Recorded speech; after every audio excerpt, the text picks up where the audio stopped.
Claudia? Oui, parfait. Que disent les journaux ce matin? Parfait, ici, voici les actualités qui ont marqué justement ces dernières 24 heures au Cameroun, les événements dans tous les cas. À la une, ce jeudi, 40e session du COMEC à Tanguindi présente la transformation du numérique du Cameroun par Paul Biya.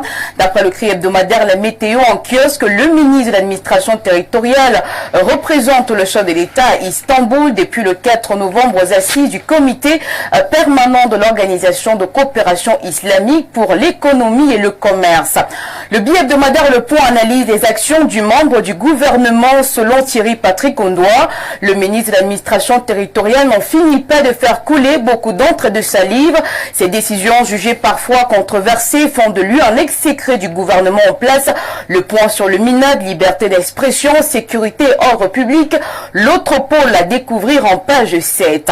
Fève exceptionnelle à la saveur incontestable, cacao camerounais est au sommet de son ascension.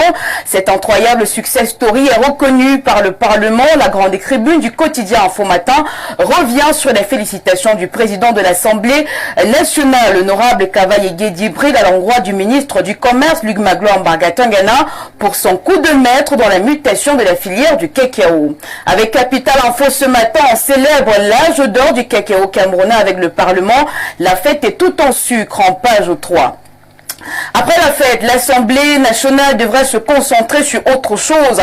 La nouvelle expression en kiosque rappelle l'enquête sur l'affaire Glencore. Les débats sur cette affaire sont attendus. À ce sujet, Jean-Michel Ninche demande aux députés de se saisir de ce scandale et créer une commission d'enquête. En effet, tout doit se passer comme il y a 20 ans dans l'affaire Monchipou qui avait fait bouger la représentation nationale. Du moins, la nouvelle expression rappelle aux députés l'origine de la mafia internationale. Mais en attendant que les voix s'élèvent sur le cas, quelqu'un d'autre s'exprime sur un autre sujet.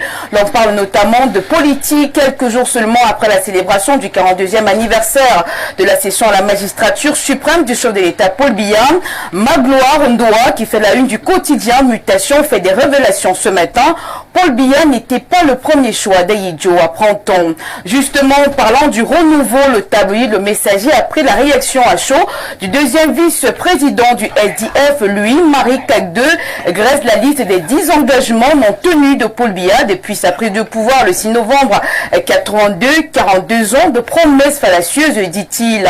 En autre tour à l'Assemblée nationale, si ce n'est le dernier de ce matin avec le quotidien Le Jour, l'on découvre ce que pense le Parlement pour le secteur minier. Au Cameroun, la transformation industrielle et minière est en bonne marche.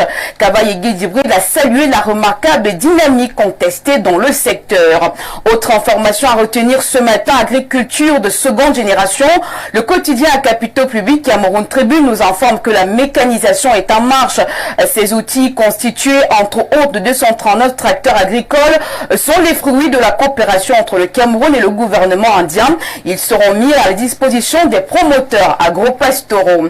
L'agriculture se modernise d'un côté et de l'autre, les universités deviennent des entreprises. Le témoin en kiosque célèbre la révolution du système universitaire dans sa parution du jour. Entre-temps, assainir le marché Mokolo de Yaoundé est un véritable casse-tête chinois pour la mairie de la ville. L'économie quotidienne renseigne qu'un énième ultimatum de la mairie de la ville donne jusqu'au 20 novembre aux vendeurs ambulants pour libérer la route et les trottoirs. Mais quelques jours avant l'échéance, rien n'a bougé. Le Levant est en kiosque ce matin. Le journal présente l'un des candidats déclarés à la prochaine élection présidentielle au Cameroun, Jean-Blaise Ongouet, le président du MPCC, parle des populations de la région de l'Est qui ont été oubliées à dessein. Je clôture cette revue de la presse, 4e jour de la semaine, avec le journal Le Cahier de l'émergence. Les pages de ce cahier nous proposent 3 actualités. La grande tribune s'intéresse à la police camerounaise. Le cap de l'émergence à lire de la page 59. Entre autres actualités, Franck Carla Manson s'intéresse sur la succession du Cameroun. S'achemine-t-on vers une infiltration de la France-Afrique? Point d'interrogation. L'on parle aussi de politique étrangère, élection de Donald Trump. L'Europe s'inquiète. Pourquoi? La réponse à découvrir dans ce journal paru en kiosque ce jeudi. Merci, Claudia.